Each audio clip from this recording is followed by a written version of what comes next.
इस वक्त की बड़ी खबर आपको बता दें, उद्धव गुट को एक और झटका लगा है। जानकारी ये मिल रही है कि एमएलसी नीलम गोहरे शिवसेना में शामिल हो चुकी हैं। उन्होंने उद्धव का साथ छोड़ दिया। देखिए, एकनाथ शिंदे और देवेंद्र फडणवीस जो उनको स्वागत कर रहे हैं उनका शिवसेना में। पार्टी जो अब तक जो नीलम थी वो थी उद्धव गुट के साथ, लेकिन अब कैसे वो भी आ चुकी है एकनाथ शिंदे के साथ। शिवसेना को ज्वाइन कर लिया है नीलम गोहरे ने।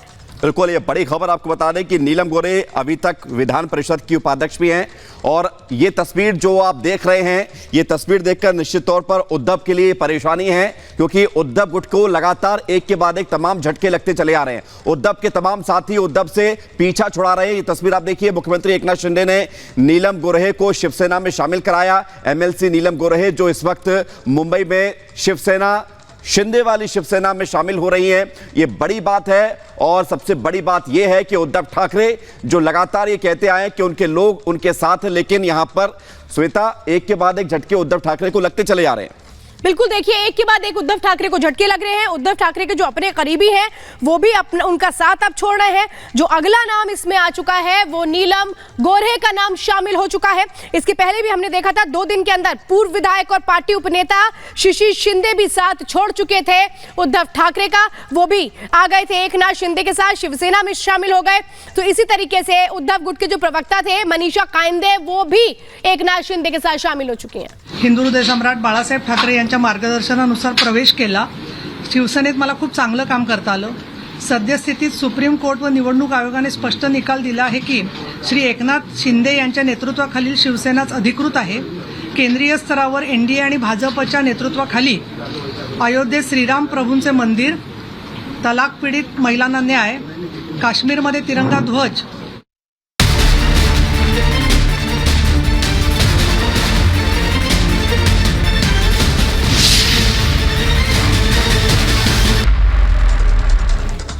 और चलिए अब बात करते हैं एसडीएम ज्योति मौर्य की, जो इस वक्त चर्चा का विषय बनी हुई है। जिस तरीके से पूरा विवाद सामने आ रहा है, तलाक होता है, इसके बाद आरोप प्रत्यारोप का दौर शुरू हो जाता है, छींटाकशी शुरू हो जाती है। कहानी बहुत कुछ है, लेकिन कहानी में ये पूरे जो 2 किरदार है ये अब अपनी अपनी बातें किस तरह से रख रहे हैं, तफ्तीश से समझिए इस रिपोर्ट के जरिए।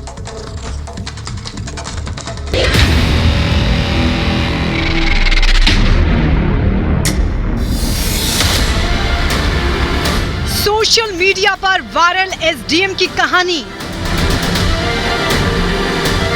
किसने दिया धोखा, कौन निकला बेवफा, कौन सच्चा कौन झूठा। इन दिनों सोशल मीडिया पर एक कहानी काफी वायरल हो रही है, चर्चा का विषय बनी हुई है। इसके साथ ही विवाद से जुड़े ऑडियो वीडियो के साथ एसडीएम साहिब के चैट और उनकी डायरी के पन्ने भी वायरल हो रहे हैं। पति पत्नी की निजी बातें वायरल हुई, हर आदमी इसको लेकर जजमेंट दे रहा है। सोशल मीडिया की दुनिया में एसडीएम को बेवफा पत्नी की तरह पेश किया जा रहा है, जिसके पति ने सफाई कर्मी होते हुए भी अपनी पत्नी को दूसरे शहर में पढ़ने भेजा, उसका सारा खर्च उठाया। बाद में ज्योति ने एसडीएम बनने पर पति को छोड़ दिया। अब लोग ज्योति की कहानी को फिल्म से जोड़कर चटकारे लगा रहे हैं। ज्योति को लेकर रील बनने लगी है, लोग उनके पति के प्रति हमदर्दी दिखा रहे हैं। जिस एसडीएम ज्योति मौर्य और आलोक मौर्य की कहानी सुर्खियों में बनी हुई है, आखिर उनका क्या कहना है वो भी जानना जरूरी है। एसडीएम साहिबा के मुताबिक 13 साल पहले दोनों की शादी एक झूठ की बुनियाद पर हुई थी। आलोक को ग्राम पंचायत अधिकारी बताकर शादी करवाई गई। शादी के कार्ड में भी यही लिखा था, लेकिन शादी के कई साल बाद उन्हें सच्चाई पता चली कि आलोक एक सफाई कर्मचारी है। इसके साथ ही ज्योति मौर्य ने आलोक और उनके परिवार पर दहेज उत्पीड़न का आरोप भी लगाया है। ज्योति मौर्य ने प्रयागराज में अपने पति समेत कई लोगों के खिलाफ केस दर्ज करवाया है। आरोप लगाया कि उनके पति ने उनका व्हाट्सएप हैक कर लिया और फिर उनकी चैट वायरल कर दी और उनसे 30 से 50 लाख रुपए और एक घर की मांग कर रहे हैं। एसडीएम के मुताबिक अब उत्पीड़न की इंतहा पार हो चुकी है, इसलिए वो आलोक से तलाक ले रही हैं।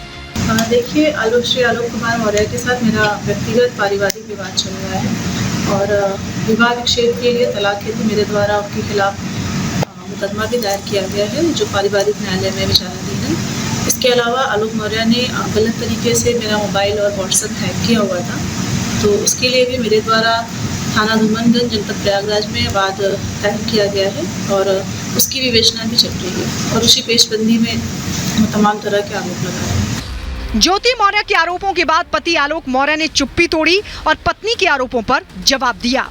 सर मेरा परिवार और मैं 2010 से उनसे दहेज मांगा जा रहा था सर, 30 लाख रुपए और फॉर्च्यूनर गाड़ी। तो सर ये 2010 से 2023 तक कहीं पे क्यों नहीं शिकायत की, और जबकि ये 2016 से खुद एसडीएम थी, 2-3 थाने इनके अंडर में थे, थाना दिवस पे जाती रही होंगी सर, लेकिन इन्होंने आज तक क्यों शिकायत नहीं की। इतना ही नहीं, आलोक मौर्य ने और भी कई खुलासे किए। ज्योति पर आरोप लगाया कि वो उनकी हत्या करवाना चाहती है। घर पे ताला इसलिए लगा हुआ कि सर सचिन, मेरा जो साला है सचिन कुमार मौर्य, वो सर मेरे जान के पीछे पड़ा हुआ है। उसने सर मुझे कहा है, मेरे पड़ोसियों से कहा है कि कभी भी आलोक मौर्य यहाँ दिखाई दे दिए, क्योंकि मेरी बहन की चैटिंग वायरल हो रही है और करा रहे हैं, उसको तलाक नहीं दे रहे हैं, मैं मार डालूंगा। और 1-2 लड़कियाँ लेके घूम रहा है सर। वो ये कह रहा है कि अपनी बहन के ऊपर भी मैं कुछ भी करके तुम्हें जेल भिजवा दूंगा। उसकी एक छोटी बहन रितिका मौर्य है सर, वो कह रही है कि आप घर अगर आगे दिखाई दे दिए तो मैं बलात्कार का 376 लगवाऊंगी। और ज्योति मौर्य ने भी सर फोन करके मुझसे कहा कि अब तुम सावधान हो जाओ, 376 तुम्हारे पूरे परिवार को लगवा के जेल भिजवा के तुमसे तलाक लूंगी। इन सब के बीच कहानी में ट्विस्ट तब आया जब आलोक ने अपना पक्ष रख पत्नी ज्योति पर बेवफाई का आरोप लगा दिया। मेन कारण सर है मनीष दुबे के साथ उनका अवैध संबंध सर, जिसकी जानकारी सर हमें करीब साल भर पहले हुई, लेकिन सर उन्होंने कहा कि दोस्ती है। खैर सर हमारी पत्नी सर एसडीएम थी, उस समय इलाहाबाद प्रयागराज में सोराम तहसील में रही। तो मैंने कहा सर बड़े पद पे हैं, दोस्ती तो हो ही सकती सर, अधिकारियों से साथ बैठना उठना हो। तो मैंने सर, उन्होंने मैं ये कह के टाल दिया, तो सर मैंने ध्यान नहीं दिया सर। इसकी भनक सर मुझे उसका ये जो शक था वो विश्वास सर 22 फरवरी को हुआ, जब मनीष दुबे गाजियाबाद से चलकर सर मेरे आवास एलनगंज स्थित सरकारी आवास पे आया और इनके साथ एक साथ कमरे में मैंने इनको देखा अवैध संबंध बनाते हुए। तब से सर ये मनीष दुबे और ज्योति मौर्य मेरे जान के पीछे पड़ गई हैं। पूरे प्रकरण में ज्योति को टारगेट किया जा रहा है। अब ऐसे में सवाल उठता है कि आखिर ऐसा क्यों? क्या महिला होने के चलते निशाना? शादी के बाद पढ़ाई करना गलत कैसे? क्या महिला को तलाक देने का अधिकार नहीं? पति पत्नी के झगड़े तो तूल क्यों? आलोक और ज्योति दोनों का अपना अपना पक्ष है और इस पर कानूनी कार्रवाई जारी है। जांच के बाद साफ हो जाएगा कि आखिर झूठा कौन और सच कौन बोल रहा है। Bureau report, Republic Bharat. जी हाँ, तो सच और झूठ की इस कहानी के बीच ज्योति मौर्य से बात की रिपब्लिक भारत के संवाददाता लोमस झा ने। क्या कुछ कहा ज्योति मौर्य ने, सुनिए। इन दिनों उत्तर प्रदेश में एक पीसीएस अधिकारी काफी सुर्खियों में है। उस पीसीएस अधिकारी का नाम ज्योति मौर्य है।